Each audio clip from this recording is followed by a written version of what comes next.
네, 반갑습니다. 한국경제TV 1호 홀짝 박사 김문석입니다. 여러분들께서는 투자를 하고 계시나요? 네, 매매를 하고 계시나요? 우리가 중장기 투자를 하든 또는 단기 매매를 하든 시세를 예측하는 방법을 알아야 되는데요. 사실 이 방법을 모르고 투자나 매매를 하시는 분들이 너무 많은 것 같아요. 오늘 제가 이 시간을 통해서 중장기 시세, 단기 시세를 예측하는 방법을 좀 공유를 해드릴까 합니다. 지금 바로 함께 하시면 됩니다. 지금 함께 하시죠.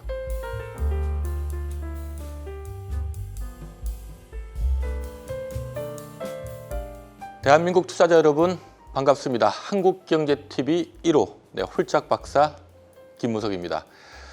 자, 2024년 하반기는 돌이켜보면 단 하루도 편했던 날이 없었던 것 같아요.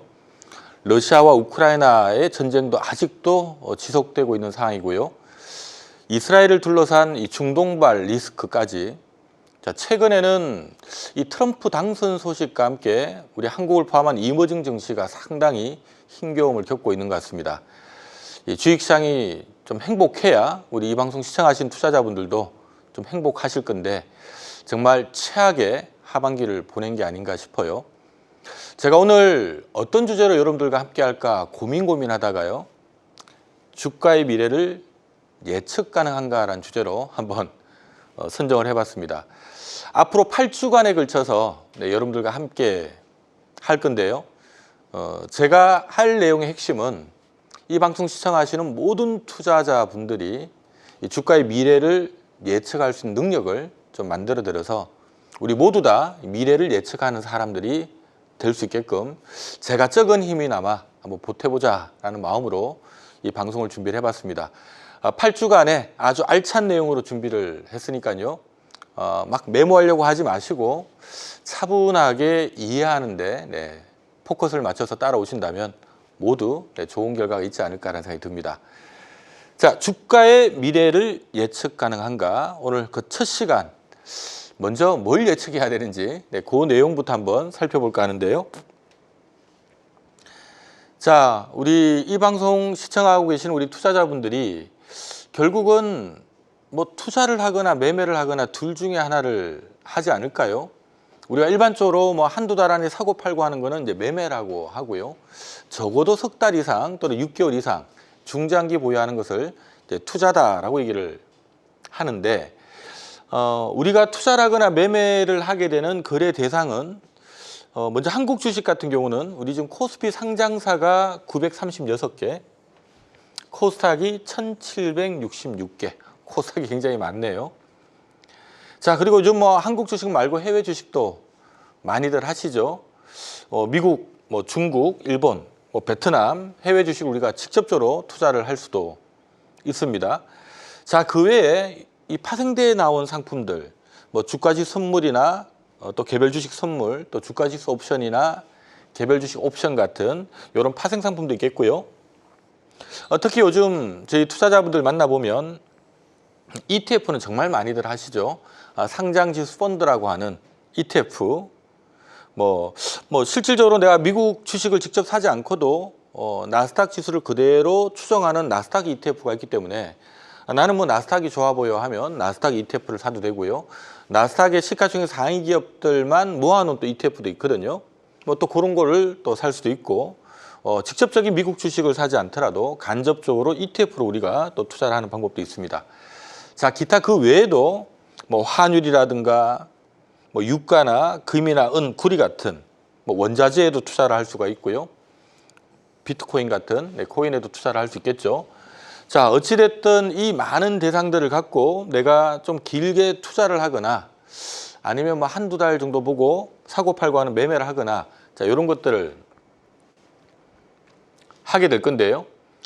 우리 시장 잠깐 좀 들여다보도록 하죠. 특히 뭐 주로 많이 거래를 할 수밖에 없는 게 대한민국 증시 안에 있는 우리 국내 주식이기 때문에 한국 주식 얘기를 먼저 좀 드려야 될 것 같은데, 지금 한국 주식 요즘 제가 준비된 화면은 우리 코스피 상장 기업들을 시가총액 크기대로 쪼개는 건데요. 지금 코스피 시가총액이 대략적으로 얼마냐 하면은 1970조. 우리 코스피 상장사가 900개가 좀 넘는데 이걸 시가총액을 다 합쳐놓으면 1970조 정도 되고요. 코스닥은 무려 1700개가 넘습니다만은 워낙 작은 기업들이 많은가요? 다 합쳐봐야 한 340조밖에 되질 않습니다. 코스피 전체 시가총액의 20%가 안 되죠.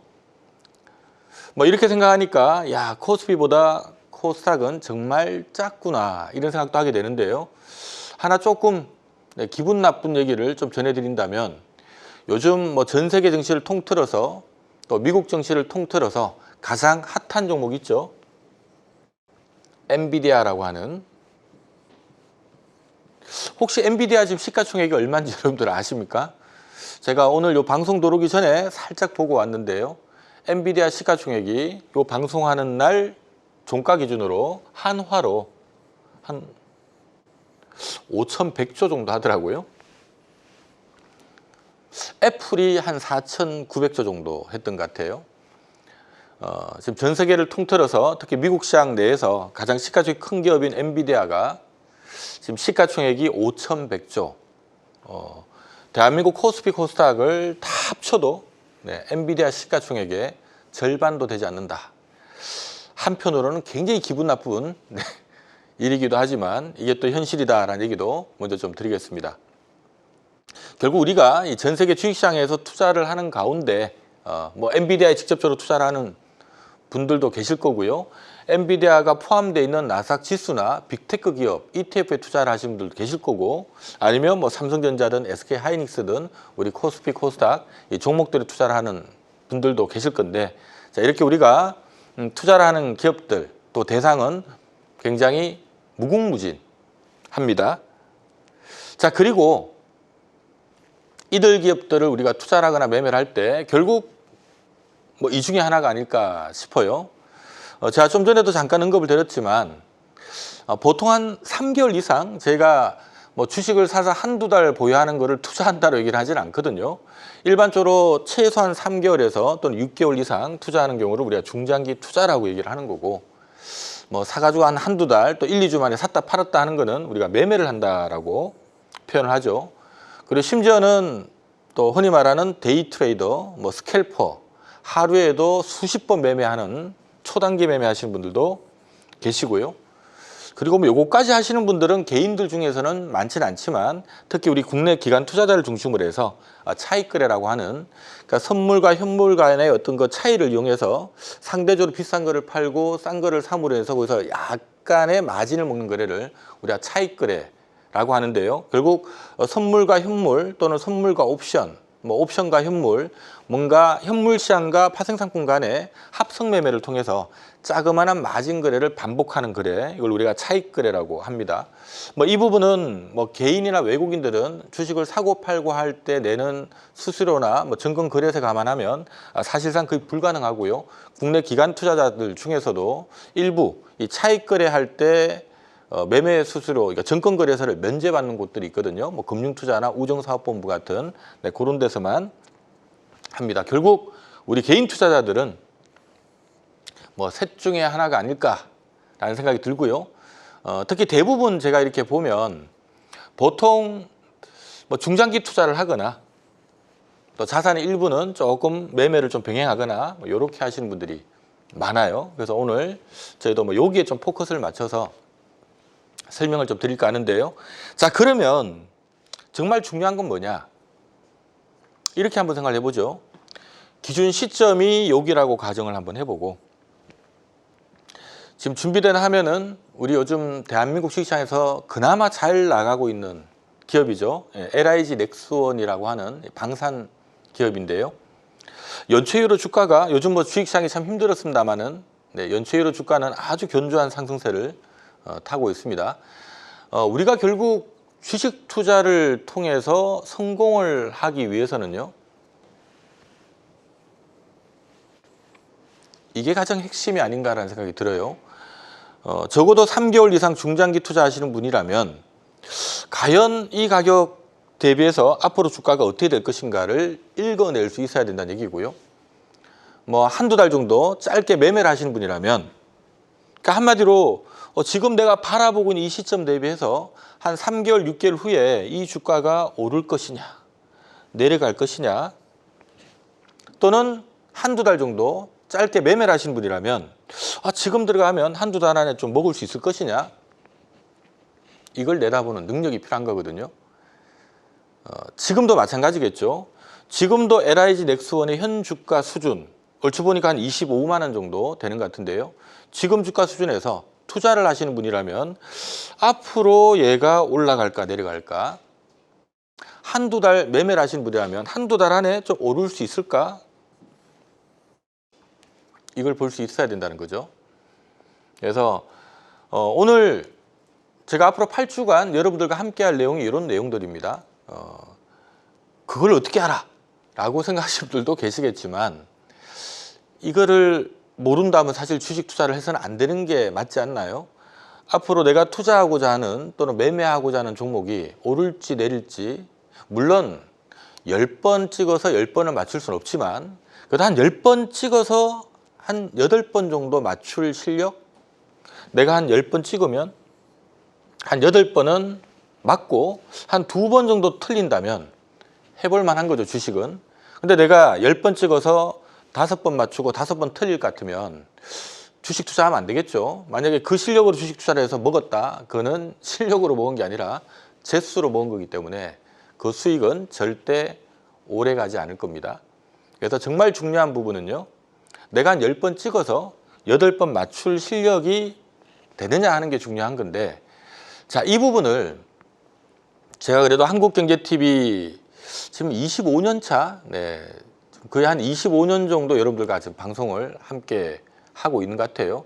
제가 방송 중에 시세를 예측하는 방법들을 많이 제가 강의도 하고 알려드렸는데, 이번에 제가 특별히 마련한 이 8주라는 시간 동안에 비록 일주일에 한 번의 방송입니다만은 여러분들께 한 10번 찍으면 8번 맞출 수 있는, 가급적이면 그것도 너무 어렵지 않고 좀 쉽게 예측할 수 있는 그런 방법들을 제가 소개를 좀 드릴까 하고요. 그리고 참 이번에 아주 중요한 또 이벤트도 하나 저희가 함께 하고 있습니다. 홀짝 박사의 미래유망주 무료 문자 서비스라고 해서 이 방송 보고 계신 분들 그 아래 하단에 지금 안내되고 있는 ARS 번호로 무료로 신청을 해 놓으시면 제가 많이는 못 드리고요, 일주일에 한 종목씩, 제가 봤을 때 이거는 한 8번 정도 올라갈 확률이 있을 것 같다 하는 종목들을 제가 또 직접 뽑아서 여러분들한테 또 무료로 제공하는 서비스도 함께 진행할 테니까요. 함께 저희가 8주간 공부도 하면서 또 종목도 받아보면서 맞나 안 맞나도 한번 보시고 하시면 좋지 않을까라는 생각이 드네요. 자, 이번 제가 여러분들과 함께하는 강좌의 가장 큰 핵심은 앞으로 이게 어떻게 될까? 10번을 찍어서 한 8번 정도 맞출 수 있는 방법, 가급적이면 쉽게, 너무 어렵게 얘기하면 여러분들 못 알아들으니까 가급적 쉽게 좀 설명을 드릴까 합니다. 자, 먼저 이거부터 말씀을 좀 드릴게요. 자, 우리가 흔히 미래를 예측하는 도구는 제가 TV 방송 통해서 네 박자, 송대간의 네 박자라는 노래가 아니에요. 제가 TV 방송을 통해서 네 박자, 노래를 하고 있거든요. 눈을 감고도 성장, 밸류, 수급, 재료, 그냥 한국경제TV를 보고 있으면서 뭔 종목 얘기만 나오면 성장, 밸류, 수급, 재료, 이 네 박자를 항상 머릿속에 우리가 생각을 해두고요. 왜냐하면 제가 좀 전에 말씀드렸던 것처럼 이 가격 대비 지금 현재 준비된 종목은 SK하이닉스인데요. 참 이번 주 흐름 많이 참담합니다. 이 좋았던 기업이 참 일주일 내내 지금 빠져서 아마 가지고 계신 분들 굉장히 좀 고통스러울 것 같은데, 앞으로 SK하이닉스는 어떻게 될까? 중기가 됐든 단기가 됐든 이거를 내가 맞출 수 있는 능력이 된다면 이걸 지금 어떻게 해야 될지 답이 나오겠죠. 근데 우리가 이걸 모르니까 뭘 어떻게 될지 모르는 겁니다. 그래서 이거를 예측하는 방법이 이 네 박자인데요. 특히 여기서 앞에 두 개, 이런 얘기들 많이 들어보셨을 거예요. 주가라고 하는 것은 단기적으로는 시장 수급에 이 시장 수급상에 따라서 출렁출렁거리지만 결국 주가라고 하는 것은 그 기업이 벌어들이는 현금의 양에 수렴한다. 즉 무슨 얘기가 되나요? 주가라고 하는 것은 단기적으로는 시장의 어떤 뉴스 또는 외인 기관들의 어떤 수급 이런 부분에 영향을 받지만 긴 흐름은 결국 이 회사 돈 얼마 버느냐, 지금보다 돈 많이 벌 수 있느냐 이런 부분에 영향을 받거든요. 그래서 제가 이 미래를 예측하는 도구가 총 4개가 있는데요. 바로 성장 밸류 수급 재료라는 부분이고 이 중에서 앞에 2개, 이 성장과 밸류는 중장기 시세를 예측하는 도구로 활용을 하는 거고요. 이 수급과 재료는 한두 달짜리 단기 시세를 예측하는 도구로 활용을 합니다. 그래서 이걸 각각 어떻게 활용하는지만 우리가 좀 감을 잡으면 여러분들도 10번 찍어서 8번 정도는 맞출 수 있는 이런 실력이 되지 않을까 싶고요. 그 부분을 제가 앞으로 8주간 여러분들을 도와드릴 거예요. 자, 우리가 주식은 암기 과목이 아니라 이해 과목입니다. 절대 제 시간을 함께 하실 때는 메모하려고 하지 마시고요. 외우려고도 하지 마시고 그냥 TV를 편안하게 보시면서 고개를 끄덕끄덕 거리가면서 이해하는 데만 포커스를 맞추시면 아마 8주 강좌 끝나고 나면 여러분들 눈에도 이 종목은 앞으로 올라가겠구나, 내려가겠구나 아마 보이실 거예요. 자, 먼저 첫 번째 요거부터 말씀 좀 드릴게요. 순서대로 가야 되니까요. 자, 중장기 시세를 예측하는 방법부터 설명드립니다. 자, 중장기 시세를 예측하는 방법. 먼저 그 원리부터 알아야 되겠죠. 중장기 시세가 형성되는 원리가 뭐냐? 제가 미리 하나 말씀드리고 싶은 부분이에요. 이 주식이라고 하는 것은 어렵게 생각하면 한없이 어려워지고요. 쉽게 생각하면 의외로 간단해집니다.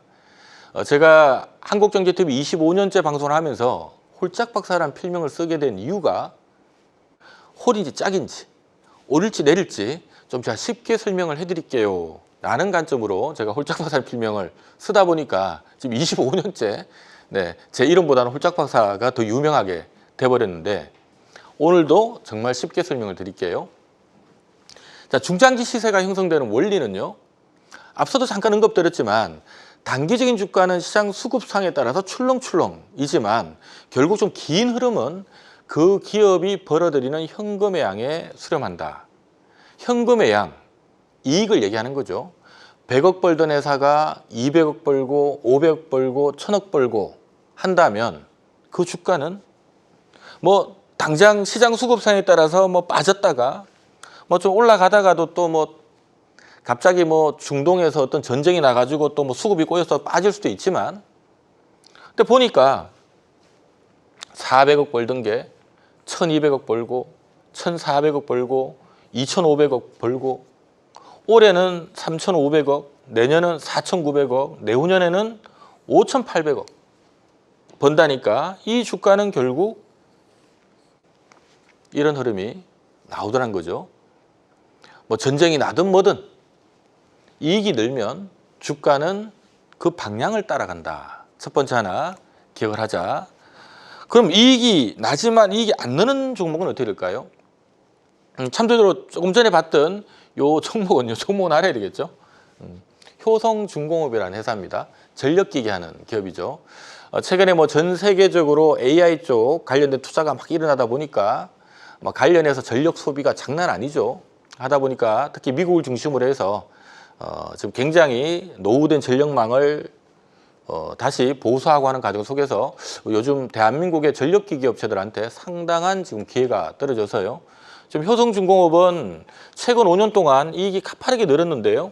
지금 뭐 수주 잔고라든가 이런 거 보니까 올해 내년도도 실적 무진장 좋고 지금 또 향후 또 한 1, 2년 정도 수주받을 일정들 이렇게 뚜들겨 보니까 아직 다가오지 않은 미래까지 실적이 굉장히 좋을 것 같다 해서 뭐 이런 전망이 뜨다 보니까 시장하고 지금 무관하게 뭐 한국 정신 지금 초토화되고 있는데 혼자서 막 계속 올라가고 있습니다. 지금 사라는 얘기는 아니에요. 여기서 여러분들 하나 기억해야 될 부분은 결국 이익이 늘면 주가는 그 방향을 따라가더라라는 걸 하나 기억하자는 얘기고요. 반면에 이 기업의 이름이 뭘까요? 혹시 차트만 딱 보고 느낌이 오나요? 지금 현재 준비를 하면은 2000년부터 최근까지 약 25년치 주가를 잘 띄워놓은 건데, 얼추 보니까 2000년대에 한번 뭔가 화들짝 하고 올랐다가 원위치가 되더니만 지금 2001년부터 지금 25년째 박스권이 나오고 있네요. 빠지지도 않고 오르지도 않고. 자, 요 회사의 이름은 모두가 알고 있는 KT, KT라고 하는 기업입니다. 자, KT 같은 경우는요, 이 이익을 보면 최근 5개년 영업이익을 보면은요, 뭐 좀 못 볼 때는 한 1조 2천억, 좀 잘 벌 때는 한 1조 한 6천억, 올해 좀 못 벌어서 한 1조 2천억, 뭐 내년 내후년도는 한 2조 정도는 나올 것 같아, 뭐 이런 분위기입니다. 지금 뭐 매출은 보면 보통 한 26조 내외 나와요. 그래서 KT 같은 경우는 아무래도 KT가 뭐 지금 대한민국 전 국민을 대상으로 해서 상당 부분 이미 점유율을 지금 확보를 하고 있는 상태인데, 어쨌든 뭐 우리 국민들 대상으로 해서 집 전화 팔고 초고속 인터넷 팔고 뭐 핸드폰 팔고, 또 저 같은 경우는 또 저도 뭐 저희 집에서 KT를 이용하고 있습니다만은 KT 통해서 뭐 또 영화나 드라마 같은 거 보면 또 돈 내야 되잖아요. 어쨌든 간에 지금 KT는 매년 보면은 1년에 한 25조 내외 안정적인 매출을 내면서 영업이익은 보통 한 1조 6천억 내외, 좀 못 벌면 한 1조 2천억, 잘 벌면 한 2조 이 안에서 왔다 갔다 하는 아주 안정적인 기업입니다. 다만 재미난 부분이 하나가 있죠. 이익은 나는데 이익이 늘지 않으니까 주가는 어떻게 되나요? 요걸 여러분들 좀 이해를 하시면 좋아요. 우리가 물론 이제 사실상 장기 보유했다면 본전은 아닙니다. 왜냐하면 KT는 매년 벌어들인 이익의 상당 부분을 배당을 하니까 뭐 꾸준히 배당은 받았을 거니까 그렇게 만족스럽진 않지만, 뭐 배당 수익률까지 계산해서 보면 본전은 아니에요. 사실 장기 보유했다면 이익이 좀 뭐 단위 시장보다 못해서 그런 거지 이익은 나 있는 겁니다. 근데 어쨌든 간에 주가는 이렇게 왔다 갔다 하는 흐름들이 지금 보이고 있죠. 그래서 이익이 나더라도 이익이 늘지 않으면 주가는 이렇게 눕는구나라는 것을 여러분들 좀 이해를 하셔야 되고요. 한편 뭐 이익 나던 게 적자 나고 이익이 막 이렇게 떨어지면 주가는 어떻게 되나요? 곤두박질을 칩니다. 뭐 종목명을 얘기하기는 좀 죄송스러운 종목인데요. 한국전력. 아무래도 뭐 한국전력 같은 경우는 보통 이제 원재료 가격하고 전기요금, 여기 영향을 많이 받죠. 제일 좋은 거는 원재료 가격은 좀 싸면서 전기요금은 좀 인상되고 하면 금상첨화인데, 뭐 아시다시피 수년 동안 원재료 가격은 계속 올라가는데 전기요금은 계속 동결시켜 놓고 뭐 이러다 보니까 뭐 적자가 눈덩이처럼 막 쌓여가지고요. 최근에 다행스럽게도 어쨌든 이 뭐 적자를 계속 방치할 수가 없다 보니까 전기요금을 좀 올리고 있고, 다행히 또 요즘 또 원재료 가격은 좀 떨어지고 해서 조금 바닥 탈출하려고 좀 폼은 내고 있는데요. 자, 어쨌든 간에 이 중장기적인 시세라고 하는 것은 이익이 늘면 오르고, 이익이 나지만 이익이 늘지 않으면 박스권이고, 이익이 줄면 빠진다. 이게 주가의 원리입니다. 자, 그러면 여러분들이 중장기 투자를 하는 데 있어서요, 핵심을 어디다 둬야 될까? 한번 이렇게 생각을 해보자고요. 내가 어떤 주식을 만약에 사는데 제가 왜냐하면 그런 분들 많이 봤거든요. 어떤 분들을 많이 봤냐 하면 나는 막 매매하는 건 잘 못해요. 좀 중장기 투자하는 게 좋아요 하면서 중장기 투자를 하시는데, 근데 어떤 기업은 A라는 기업은 보니까 이렇게 좀 올랐고, 최근에 B라는 기업은 보니까 뭐 여기 있었던 게 좀 올랐다가 다시 원위치 돼 있고, 그러니까 오른 게 없다는 얘기죠. 그러면서 A는 좀 올라서 부담스럽고 나는 B를 사가지고 뭐 중장기 투자를 할래. 혹시 이 방송 시청하시는 여러분들도 이런 사례 아닐까요? 난 좀 오른 거는 좀 부담스럽고 B는 뭐 오른 것도 없는 것 같고, 또 심지어는 뭐 여기 있던 게 여기까지 빠졌으면 뭐 더는 안 빠질 것 같기도 하고, 자, 이렇게 해서 종목 고른 경우 많지 않나요? 만약에 이렇게 해서 종목을 골랐다면 어떤 부분을 놓치고 있나요? 우리가 앞서 봤던 것처럼 주가라고 하는 것은 이익이 늘면 주가는 올라가고요. 이익이 멈춰 있으면, 이익이 나더라도 이익이 늘지 않으면 주가는 행보를 하는 거고, 이익이 줄면 떨어집니다. 비록 이 주가가 최근에 올랐더라도 이 회사가 이익이 앞으로 계속 급증할 회사라면 이렇게 날아갈 거고요.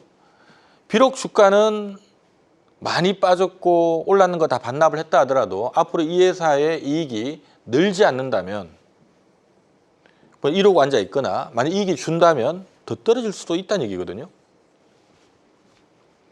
하니까 종목 자체를 차트를 보고 선정했다는 것 자체가 잘못됐다는 얘기를 자 첫 번째 드리는 거예요. 왜냐하면 이런 경우를 제가 너무나 많이 보거든요. 제가 가끔씩 이제 투자자분들한테 이런 종목 한번 관심 가져보세요. 중장기 투자한다면 하고 얘기를 하면 별로 안 좋아하세요. 이렇게 옳은 걸 갖다 소개를 하냐, 이렇게 안 옳은 걸 소개해야지, 이런 분들이 많습니다. 근데 제 경험적으로 많은 종목들을 보다 보면 물론 이런 종목들도 올라가는 것들도 있긴 하지만 일반적으로 보면 이런 것들이 올라가는 경우가 많고요. 이런 것들이 안 올라가거나 더 떨어지는 경우들이 많아요. 그건 왜 그러냐 하면 정상적인 시장이라면, 즉 시장 상황이 나쁘지 않다면 뭔가 일정 기간 동안에 오르고 있다는 얘기는 이 회사를 누가 좋아서 사고 있다는 얘기입니다. 왜 사고 있을까요? 앞으로 뭔가 이 회사가 이익이 많이 늘 것 같은 거를 눈치채고 사고 있는 거죠. 반면에 올랐던 걸 다 반납했다든가 떨어졌는데도 계속 떨어지고 있다는 얘기는 뭔가 이 회사의 미래가 좋아 보이는 게 없으니까 지금 이런 모습이 나오는 경우가 많다는 얘기입니다. 그래서 뭐 낙폭가대 반등 나오더라도 지나보면 계속 이러고 앉아 있거나 더 떨어지거나 하는 경우들이 많아요. 그래서 중장기 투자를 할 때는요, 전체 상장되어 있는 기업들 중에서 막연히 차트를 보고 올랐으니까 좀 피하고 안 오른 것 중에 종목 찾고 하는 것들은 굉장히 조심해야 될 부분이다. 물론 많이 떨어진 거 안에서도 야, 이 회사는 돈 많이 벌 것 같은데 많이 떨어졌네, 이러면 제일 좋은 거고, 일반적으로요. 그럼 제일 좋은 거고, 그냥 막연하게 그런 미래를 생각하지 않고 차트 보고 이렇게 찾는다는 거는 좀 위험한 발상이다라는 얘기를 첫 번째로 좀 드릴게요. 그래서 이 얘기를 먼저 첫 번째로 좀 드리고, 그 다음에 또 하나 여러분들이 알고 넘어가야 될 부분 중에 하나는 성장을 하긴 하는데 이 주가라고 하는 것은요, 미래의 어떤 기대치를 선행해 버린 경우가 있거든요. 그러니까 어떤 회사가 앞으로 막 성장을 할 것 같아서 주가가 이렇게 올라가는 거예요. 근데 미래를 다 선반영해서 갈 만큼 갚버리면 어떻게 될까요? 정말 이 회사 성장을 해도 그 다음에 주가는 못 가고 박스권이나, 정말 기대했던 실적이 나오더라도 박스권이거나, 뚜껑 열어보니까 생각했던 것보다 실적 안 나오면 박살날 수가 있습니다. 이게 지금 에코프로라는 회사인데요.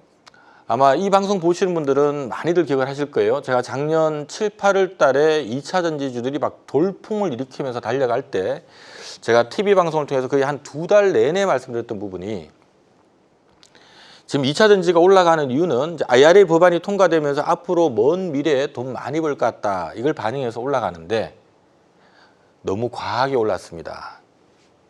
미래에 기대되는 실적을 반영한 수준이 아니라 뛰어넘은 수준까지 올라갔다는 얘기를 드리면서요, 우리 흔히 이런 부분을 뭐라고 얘기하나요? 거품이라고 하거든요. 거품 꼈습니다 라는 얘기를 드리면서 좀 주의가 필요하다라는 얘기를 드렸는데요. 뭐 주가는 제가 당시에 이거 잘하면 반 토막은 기본이고 한 3분의 1 토막도 날 수 있다라는 말씀을 드렸는데 지금 벌써 3분의 1 토막이 더 나 있는 이런 상태입니다. 그리고 또 하나, 이거는 뭐 SK 하이닉스인데요. 이익이 늘면 보면 SK 하이닉스는 작년에 7조 7천억 적자 났잖아요. 올해 23조 원, 내년 35조 원, 내년 36조 원. 사상 최대 실적을 예고를 하고 있습니다. 자, 성장 그림이 나오죠. 자, 그럼 성장하면 주가는 보통 어떻게 가느냐? 이렇게 올라갑니다. 자, 근데 여기서 하나 우리가 또 주의해야 될 부분이 뭐냐 하면, 이렇게 올라가는데, 그러니까 성장하니까 주가니까 올라가야 되는데, 이런 과정 속에서 증시 수급이 안 좋아서 이렇게 좀 아래로 멀어지게 되면은 땡겨 올리는 습성이 있고요. 또 땡겨 올라가면 또 다시 좀 괴리를 맞추려고 하는 습성이 있고, 또 이러다가 보면 또 이렇게 한 번씩 달려갈 때가 있어요. 자, 요런 과정은 뭔가요? 선반영한 거죠. 아, 이만큼 갈 것 같은데 이 부분을 시장 수급이 막 달라붙어서 선반영을 시켜버린 겁니다. 이러면 성장하는데도 불구하고 또 여기서 또 고통이 이렇게 나올 수가 있는 거예요. 물론 또 이렇게 또 빠지면 또 이렇게 올리겠죠.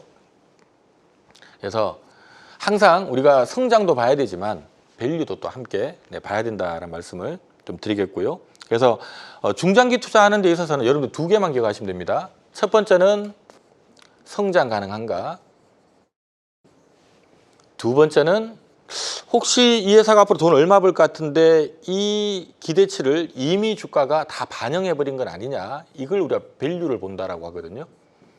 요 두 개만 볼 줄 알면, 그러니까 전체 상장되어 있는 기업들 중에서 내 눈에 이 회사는 앞으로 한 2, 3년, 짧게는 2, 3년, 길게는 한 4, 5년 지금보다 이익도 많이 늘 것 같은데 적정 주가 두들겨 보니까 주가도 지금 별로 안 비싸네, 이런 기업들은 일반적으로 10개를 찍으면 10개 다 올라간다 생각하시면 되고요.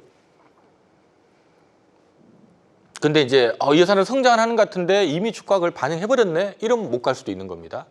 그래서 우리가 흔히 말하는 중장기 유망주라고 하는 건 뭐냐 하면 짧게는 2, 3년, 길게는 4, 5년 성장할 것 같은데 지금 주가가 적정 주가보다 싼 기업, 이게 흔히 말하는 중장기 유망주다라는 얘기를 드리겠고요. 이 부분에 대해서 제가 또 다음 시간에 좀 상세하게 또 설명하는 시간이 있을 테니까 참조하시고요. 자, 두 번째로는 단기 매매 하시는 분들 위해서 이것도 좀 설명을 드릴게요. 우리가 단기적인 시세가 어떻게 형성되느냐라는 부분에 있어서 앞서도 잠깐 언급을 드렸지만 주가라고 하는 것은 결국은 실적과 수급이라고 하는 이 두 가지의 영향을 받는데요. 중장기 시세는 실적이 영향을 받죠.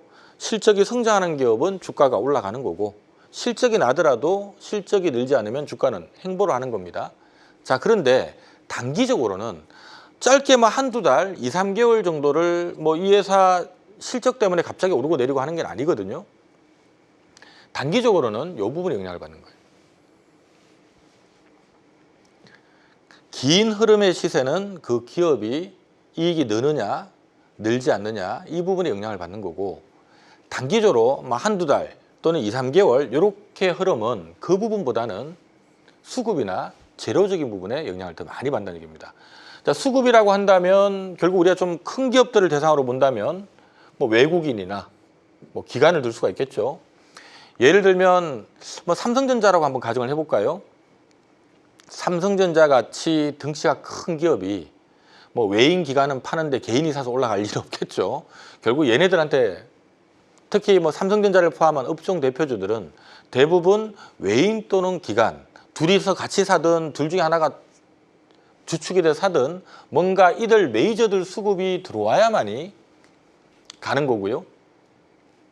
아주 또 단기적으로는 이 재료적인 부분, 이번에 실적 발표를 앞두고 있는데 이번 분기 실적이 엄청 잘 나올 것 같다든가, 또는 어떤 대단한 걸 좀 개발하고 있는데 이번에 개발 테스트 결과물이 잘 나올 것 같다라든가 이런 재료적인 부분들, 그러니까 이런 부분들이 연동이 돼서 움직이는 거거든요. 그래서 단기 시세를 볼 때는 뭘 첫 번째로 봐야 되냐면, 특히 삼성전자를 포함한 업종 대표주들은 외국인과 기관, 큰 자금을 운영하는 얘네들의 움직임들을 좀 보는 게 중요한데요. 그러면 잠깐 하나 제가 좀 보면, 최근에 올해 지금 삼성전자의 주가를 보면은요, 삼성전자가 올 3, 4월 달에 한번 주가가 신나게 올랐던 적이 있었고요. 7월 달에 또 한번 신나게 올랐던 적이 있었고, 이때 왜 올랐나요? 외인 기관이 신나게 사면서, 외국인과 기관이 신나게 사면서 올랐거든요. 요때 외국인과 기관이 삼성전자를 신나게 왜 샀냐 하면, 요때가 엔비디아가 행사가 있었을 때입니다. 그래서 지금 전 세계적으로 플랫폼 사업자들이 AI에 대한 아주 공격적인 투자를 지금 진행을 하고 있고, 하다 보니까 엔비디아의 GPU 칩을 많이 필요로 하고 있죠. 그러니까 이 GPU 칩이 가동되려면 옆에 HBM 반도체가 또 붙어 있어야 되거든요. 현재 이 HBM 반도체 시장은 대한민국의 SK 하이닉스가 거의 뭐 독점적으로 먼저 시장을 선점을 해서 엔비디아에 납품을 하고 있고, 그 뒤를 이어서 마이크론이 일부 납품을 하고 있고, 삼성전자는 아직 테스트 통과도 못하고 있는 이런 상황인데, 이때 엔비디아 CEO가 실적 발표하면서 컨퍼런스 콜을 하면서 삼성전자도 뭐 지금 열심히 테스트 받고 있는데 연내 좋은 결과 나올 것 같다. 자, 이렇게 얘기를 하다 보니까 현재 삼성전자가 아직은 HBM 관련된 매출이 아주 얼마 안 되지만 어쨌든 엔비디아 콜 테스트를 통과하게 되면 엔비디아 납품이 들어가기 시작하면서 삼성전자도 내년도부터는 돈 많이 벌겠구나. 이래서 외국 기관들이 쏘면서 삼성전자 올해 3, 4월 달에 또 7월 달에 신나게 주가 올랐거든요. 제가 한국경제TV 방송을 통해서 이 두 차례 모두 다 뭐라고 얘기를 했냐면, 외국인들도 많이 무식합니다 라는 얘기를 제가 드리면서요.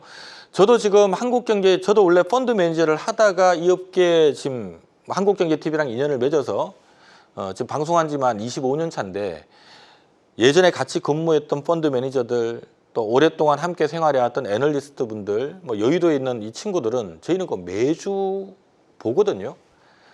제가 들었을 때는 삼성전자 통과하기 쉽지 않을 것 같다는 얘기를 저는 들었거든요.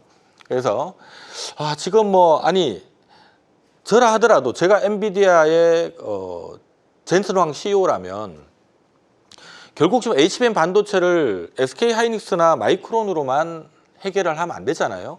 공급처는 다변화해야 되는 게 당연히 좋은 거고, 따라서 젠슨 황 입장에서는 삼성전자한테 희망적인 얘기들 뭐 당연히 해줄 수 있는 얘기들입니다. 우리는 보니까 SK 하이닉스밖에 실력이 안 되는 것 같아서 계속 SK 하이닉스한테만 우리가 목매야 되겠습니다. 이러고 얘기를 하지는 않을 거 아니에요. 지금 삼성전자도 열심히 테스트하고 있고 어쨌든 연내 좋은 결과를 기대합니다. 형식적인 얘기를 한 건데, 이게 시장에서는 곧 콜 테스트를 통과해서 관련 매출이 붙어서 내년부터 실적 좋아지겠구나로 잘못 해석된 부분이 없지 않아 있다는 겁니다. 그래서 이 부분을 제가 강하게 지적하면서 삼성전자는 지금 사면 큰일 납니다. 들고 계신 분들은 빨리 파셔야 돼요. 제가 지금 듣고 있는 얘기는 이런 얘기입니다 라는 얘기를 계속 말씀드렸죠. 그리고 얘네들이 무식하게 지금 잘못 알고 들어온 거기 때문에 나중에 이거 손절 쳐버리는 순간이 벌어지면 삼성전자가 굉장히 후유증이 세게 나올 수도 있다 라는 얘기를 드렸는데요. 최근에 사실 삼성전자가 망가지게 된 게 얘들이 손절 치면서 망가진 거예요. 그러니까 결국 이 외국인들이 잘못된 정보로 자기네들이 잘못 배팅해놓고, 지금 시간 지나서 보니까 아직도 테스트만 하고 있고 통과됐다는 얘기도 안 나오고 있고, 또 지금 가만히 보니까 통과되더라도 SK 하이닉스의 그것과는 뭔가 좀 기술 차이가 많이 나서 삼성전자한테 일부 납품을 지금 이제 콜 테스트 하고 있는 거는 아마 HBM3 8단인 것 같은데요. 이거 통과되더라도 내년 매출에 크게 기여는 못 하겠구나. 그리고 지금 벌써 SK 하이닉스는 12단 개발했다 그러고 16단도 개발했다 그러고, 그래서 이거 내가 삼성전자 잘못 샀네 하고 지금 손절 치고 있는 거거든요. 이 과정에서 그냥 대한민국 증시 자체를 다 갖다 끌어내려 버리고 있습니다.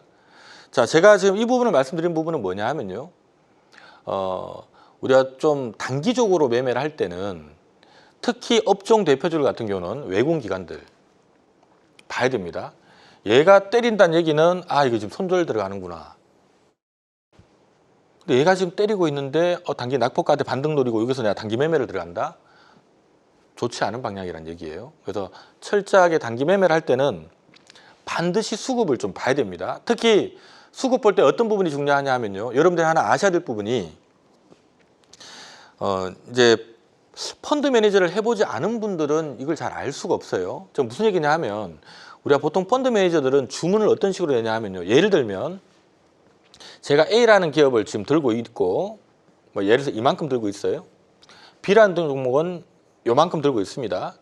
저희가 펀드 매니저들은 분기에 한 번씩 리밸런싱을 하거든요. 무슨 얘기냐 하면, 내가 A라는 기업을 이만큼 들고 있고 지금 B는 요만큼 들고 있는데 지금 시장 흘러가는 걸 보니까 이제 B를 요만큼 좀 늘려줘야 될 것 같고, B를 요만큼 좀 늘려줘야 될 것 같다. 근데 이걸 살려니까 돈은 없어요. 그럼 포트폴리오 내에서 리밸런싱을 하는 겁니다. 그러면 A를 요만큼 줄여서 B를 이만큼 늘리자. 자, 이런 식으로 전략을 먼저 세우거든요. 첫 번째, 전략을 세우죠. 방향을 잡은 겁니다. 그럼 두 번째, 매매는 어떻게 하느냐. 우리가 개인들 같은 경우는 어떻게 할까요? 오늘 그냥 요만큼 팔아서 오늘 이만큼 사버리면 됩니다. 개인들은. 작은 펀드를 운영하는 기관 투자자들도 그냥 하루 이틀 안에 팔아가지고 하루 이틀 안에 옮기면 돼요. 근데 제가 말씀드린 부분은 우리가 업종 대표주 기업들한테 영향력이 있는 투자자들은요, 기관들 중에서도 덩치 큰 기관, 외국인들 중에서도 덩치 큰 외국인들입니다. 얘네들은 주로 어떤 식으로 핸들링 하냐 하면 내가 얘를 팔아도 다 파는 게 아니고 이만큼은 남겨놓고 있죠. 그러니까 최대한 주가 영향을 안 주면서 매매를 핸들링을 해요. 그래서 보통 어떤 식으로 하냐 하면 내가 옮길 물량 예를 1,000억이다. A를 한 1,000억 정도 팔아서 B로 1,000억을 옮기겠다. 금액이 정해지게 되면 이 회사의 하루 평균 유동거래량을 감안해서 최대한 파는 회사 주가 영향을 덜 주고 사는 회사 주가 영향을 덜 주는 선 안에서 이걸 얼마 동안 살까? 한 달, 석 달, 심지어는 6개월 기간을 잡아요. 만약에 내가 뭐 한 달 만에 사기로 했다. 그러면 1,000억이니까 한 달이면 거래일수가 20일이잖아요. 그럼 하루에 얼마씩 사야 되나요? 하루에 50억씩. 하루 50억 곱하기 20일. 이런 식으로 하루에 들어갈 물량까지 미리 다 세팅을 해놓고요. 그 다음에 하루에 50억을 산다. 그럼 개인 같은 경우는 현재가 창을 보고 뭐 여기 매도가 있고 여기 매수가 있고 하면 개인들은 여기다 내가 주식을 받쳐놓거나 뭐 이런 식으로 또 파는 종목도 여기다 걸어놓거나 이렇게 하겠죠. 얘네들은 그렇게 하지 않거든요. 오늘 내가 50억 살 거 있으면 50억을 이미 프로그램 세팅을 걸어놔요. 사기로 한 종목은 50억이 한 방에 빵 들어가면 주가만 뻥 떴다 내려올 거니까 뭐 예를 들어서 뭐 100만 원씩 1분 간격으로 쪼개서 주문 들어가게끔 한다든가 미리 프로그램 세팅을 걸어 놓거든요. 이런 식으로 해서 사고자 하는 물량을 한번 사면 한 달이면 한 달, 석 달이면 석 달, 6개월이면 6개월 계속 사고요. 그러니까 이거를 계속 매일매일 팔면서 이쪽은 매일매일 들어온다는 겁니다. 자, 그럼 우리가 상식적인 생각을 해보면 아무리 좋은 기업이라 하더라도 이 기업의 수급을 딱 봤더니만 이거는 특정 외국인 또는 기관들이 매도를 때리는구나. 계속 나눠서 보니까 매일 3, 4만 주씩 계속 때리네. 이게 여러분들도 이렇게 보면 보이거든요. 이런 물량이 잡혔다. 이러면 어떻게 될까요? 단기 시세를 예측하는 방법이라고 그랬죠. 단기적으로는 수급의 영향을 많이 받는다고 그랬습니다. 특히 업종 대표주 같은 경우는 특정 외국이나 기관들의 움직임을 딱 보니까 이 종목을 얘는 매일 팔더라 하는 게 보이면 얘네들이 뭔지 몰라도 이 종목을 팔아서 뭔가 좀 딴 데로 리밸런싱 하고 있구나. 그러면 이 물량 끝날 때까지는 계속 나오겠다는 얘기가 되니까 이런 케이스는 단기적으로 시세를 내기가 쉽지가 않아요. 반면에 어떤 종목 보니까 얘는 매일 누가 사네. 뭐 특정 투신에서 또는 특정 뭐 연기금에서 매일 일정한 금액을 얘는 뭐 시장하고 상관없이 사네. 이거는 뭔가 지금 리밸런싱이 진행이 되고 있다라는 얘기거든요. 그럼 이런 종목들 웬만하면은 한 달 내내 또는 석 달 내내 누가 계속 매일 일정하게 사준다면 이 주가는 웬만하면 잘 안 빠지겠죠. 그래서 이런 부분들 때문에 저희가요 좀 단기적으로 어떤 종목을 볼 때는 뭘 보냐 하면 예를 들면 이게 지금 효성중공업이란 앞서 말씀드렸던 회사인데 효성중공업 같은 경우는 보니까 작년에 영업이 2,500억인데 올해 3,500 번다 그러고 내년에 4,900억, 내후년에 5,800억. 좀 성장 시나리오도 나오는데 적정 주가도 시장에서는 한 5조에서 한 6조 정도 평가를 주는 기업이거든요.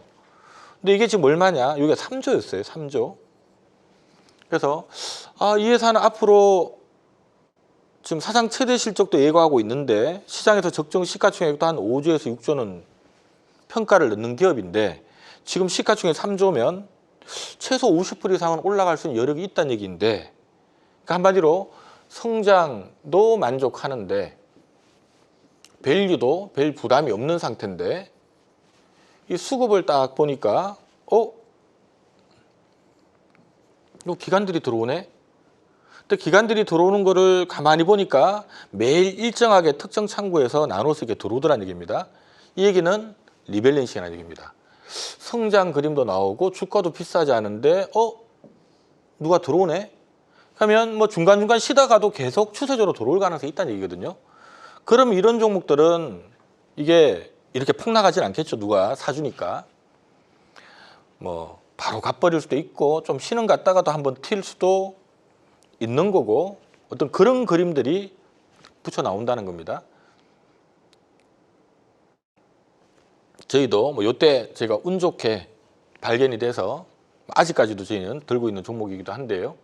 그래서 이런 식으로 단기적으로 어떤 종목을 내가 볼 때는 요 시점에서 어떤 수급 사항들 이런 걸 딱 보면서 이게 지금 외국인 또는 기관들의 리밸런싱이 매도 리밸런싱이 붙어 있는지 매수 리밸런싱이 붙어 있는지 요걸 통해서 방향을 이러면 한두 달 오를 가능성이 높겠구나 이렇게 방향을 잡아내는 거고요. 자, 이것도 한번 볼까요? 이거는 현대모비스인데 현대모비스도 지금 가만 보면 자, 작년에 2조 2천억 벌었는데요. 올해 2조 8천억, 내년 3조 2천억, 내후년 3조 6천억. 뭐 그렇게 성장 속도가 세지는 않지만 또 견조한 성장을 하는 가운데 어쨌든 간에 뭐 지금 순이익 기준으로는 뭐 내년 내후년도 한 4조는 넘어간다고 돼 있으니까 뭐 곱하기 8배만 해도 4, 8이 32면 한 32조 원 정도 값어치는 된다는 얘기인데 지금 얼마인가 보니까 뭐 23조네. 그러면 얘도 성장 그림도 나오는데 밸류도 비싸지는 않구나. 근데 수급을 보니까 이거 지금 뭔가 들어오네. 매일 일정하게 들어오네. 이러면 얘네들이 지금 뭔가 리밸런싱을 하고 있구나. 그러면 웬만하면 이런 기업들은 올랐다가 좀 눌리더라도 이렇게 다시 이렇게 빠진 경우는 잘 없고요. 이렇게 좀 눌렀다가도 좀 치고 올라가려고 하는 이런 특징들이 나온다는 겁니다. 그래서 단기적으로는 주가 어떻게 될까라는 부분은 이 외국인과 기관들 중에 주포가 누군지를 파악을 해야 되고요. 이거는 종목이 주포가 외국인이구나. 얘들이 지금 일정 기간 계속 사들이고 있구나. 그리고 사들이는 이유는 이렇게 앞으로 미래 실적 전망이 어떤데 적정 주가는 어느 정도 나오는데 이렇게 보면 이래서 사는구나라는 게 좀 감을 잡을 수가 있고요. 그럼 대략적으로 앞으로 주가는 이게 이렇게 뭐 빠지더라도 이렇게 엎어지질 않겠구나라는 정도는 한두 달 흐름 방향 잡는 거는 어렵지가 않다는 얘기입니다. 그래서 제가 이번에 이런 거 단기 그 시장을 주도하는 기업들을 그 공략하는 방법들 해서 저희가 아마 3주차에 여러분들한테 그걸 좀 알려드릴 거예요. 왜냐하면 이 방송 시청하시는 분들 중에 단기 매매 하시는 병행하시는 분들도 많으실 것 같아서 제가 아마 3주차 강의 때는 단기 주도주 공략하는 방법, 이 물량을 어떤 식으로 체킹하는지 그런 방법들까지 수시로 좀 더 상세하게 알려드릴 예정이니까 그 점 여러분들 참조를 하시고요. LG 에너지 솔루션 같은 경우도 최근에 외인기관 수급이 좀 보이긴 보이죠. 그래서 최근 시장 대비 강세를 보이는 이유가 뭐 이런 부분에 이유가 있다라는 것도 여러분들 참조하시면 좋고요. 자, 그리고 요거는 저희가 아마 4주차 강의 때 상세하게 설명을 드릴 부분이라서 오늘 핵심 사항들만 좀 전달해 드리면은요. 하루짜리 시세를 예상하는 방법도 있어요. 우리가 좀 전에 말씀드렸던 것처럼 이 회사가 앞으로 얼마만큼 이익이 나느냐, 적정 주가는 어느 정도 되느냐, 요거를 알면 중장기 시세를 예측을 하게 되는 도구로 활용을 하는 거고요. 지금 수급상 메이저들의 수급상이 어떻고 주가 띄울 만한 재료적인 부분은 뭐가 있느냐, 요걸 쳐다보면 한두 달짜리 단기 시세를 예측하는 도구인데 오늘 하루 오늘은 어떻게 될까? 요거를 장 출발하고 1분 만에 체킹하는 방법이 있거든요. 장 출발하고 1분 만에 이 호가창을 들여다보고 오늘의 거래량을 미리 계산해보고 하면 오늘 이 종목이 조금 오르겠구나, 많이 오르겠구나, 조금 내리겠구나, 많이 내리겠구나, 이걸 예상하는 방법이 있어요. 그래서 이 방법은 혹시나 이 방송 시청하신 분들 중에 내가 뭐 데이 트레이딩을 한다든가 또는 스캘핑, 단타 매매를 한다든가 또는 주가지수 선물이나 주가지수 옵션 또는 개별 주식 선물이나 개별 주식 옵션 또는 뭐 코덱스 레버리지나 인버스 같은 ETF로 단타 매매를 하시는 분들은 이거는 무조건 할 줄 알아야 되는, 그러니까 장 출발 후 1분 만에 시장이 또는 개별 종목이 조금 오를지 많이 오를지, 조금 내릴지 많이 내릴지, 이걸 할 줄 알아야만 이게 가능하거든요. 그러니까 그분들은 이거를 반드시 할 줄 알아야 되는 거고, 꼭 내가 단타를 치지 않는다 하더라도 요거는 일반인들도 좀 알아놓으면 좋습니다. 왜냐하면 이게 보는 방법이 어렵진 않거든요. 왜냐하면 우리가 이런 경험이 많아요. 꼭 내가 주식을 사고 나면 지나 보니까 오늘 장중 꼭대기에 샀다든가, 주식을 팔고 나니까 지나 보니까 오늘 장중 저점에 팔았다든가, 이 경험 많죠. 우리가 아침에 딱 출발 1분을 쳐다보면 아, 오늘 이 종목은 좀 급등하겠구나, 급락하겠구나, 뭐 여기서 왔다 갔다 하겠구나, 이게 보이거든요.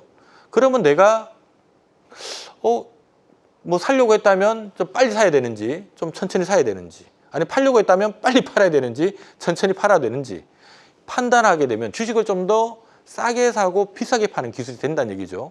꼭 단타 매매를 하지 않더라도 이 기술은 굉장히 여러분들한테 필요한 부분입니다. 요거는 아마 저희가 지금 4주차 강의 때 여러분들한테 요 방법도 안내를 해드리고 할 테니까 오늘은 제가 첫 번째 시간이라서 전반적으로 이런 것들 꼭 알아야 됩니다라는 설명을 좀 드리고 있습니다. 하니까 지금 방금 방송한 내용들의 핵심 요약 내용이 요 내용인데요. 요 내용 다시 한번 잘 새겨 들으시고, 그리고 앞서 잠깐 언급을 드린 바가 있습니다만은 제가 이번에 요 강좌가 진행되는 동안에 홀짝 박사 미래 유망주 무료 문자 서비스라고 하는 이벤트를 함께 진행을 할 거거든요. 02-3490-5097번으로 전화를 하셔가지고 좀 무료로 신청이 가능하니까요. 신청해 놓으시면 제가 이 교육 진행되는 동안에 일주일에 한 종목씩 또 제가 좋은 종목들 뽑아서 여러분들한테 무료로 서비스도 함께 해드릴 테니까 참조하시기 바랍니다. 자, 제가 오늘 준비한 시간은 여기까지고요. 다음 주는 중장기 시세 예측법으로 찾아뵙도록 하겠습니다.